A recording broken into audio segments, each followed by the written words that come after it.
আজকে অনেক বেশি গর্জিয়াস একটি বেবি নকশি কাঁথার ড্রয়িং ভিডিও নিয়ে আপনাদের সঙ্গে হাজির হয়েছি। আজকে ডিজাইনটা আমি করছি হচ্ছে পার্পল কালারের মধ্যে। আর অনেকে আমাকে প্রশ্ন করেন, আপু আপনারা যে কলমগুলো দিয়ে আর্ট করেন কলমগুলোর নাম কি? এগুলো হচ্ছে ডায়মন্ড পেন্সিল। যে কোনো লাইব্রেরিতে গিয়ে ডায়মন্ড পেন্সিল বললেই কিন্তু আপনাদেরকে দিয়ে দিবে। আর এই বেবি কাঁথাগুলো কিন্তু প্রাইস একটু হাই, যারা নাকি একটু হাই প্রাইসের মধ্যে কাঁথা চাচ্ছেন তারা চাইলে এই কাঁথাগুলো নিতে পারেন। এত পরিমাণ কোয়ালিটিফুল এবং কাপড় থেকে রং কষে গ্যারান্টি থাকবে। এই কাঁথাটা সেলাই সহ নিলে 400 টাকা পড়বে। আর নর্মালি আমাদের বেবি কাঁথাগুলো কিন্তু থাকে 350 টাকা করে, বাট এটার একটু প্রাইস বেশি। তার কারণ হচ্ছে এটার মধ্যে অনেক বেশি ভরাট কাজ এবং ডিজাইনটা অনেক বেশি গর্জিয়াস, ঠিক আছে।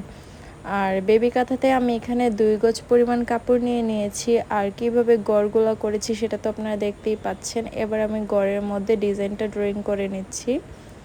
এই কাঁথাটা এক আপুর অর্ডার ছিল, উনি 10 পিস বেবি কাঁথা নেবে এবং 10টি কাঁথা 10টি ভিন্ন ভিন্ন ডিজাইনে দিতে বলেছিল। আর আপুর ডিমান্ড ছিল যে আপুর সবচেয়ে ইউনিক ডিজাইন এবং গর্জিয়াস করে আমার কাঁথাগুলো বানাবেন।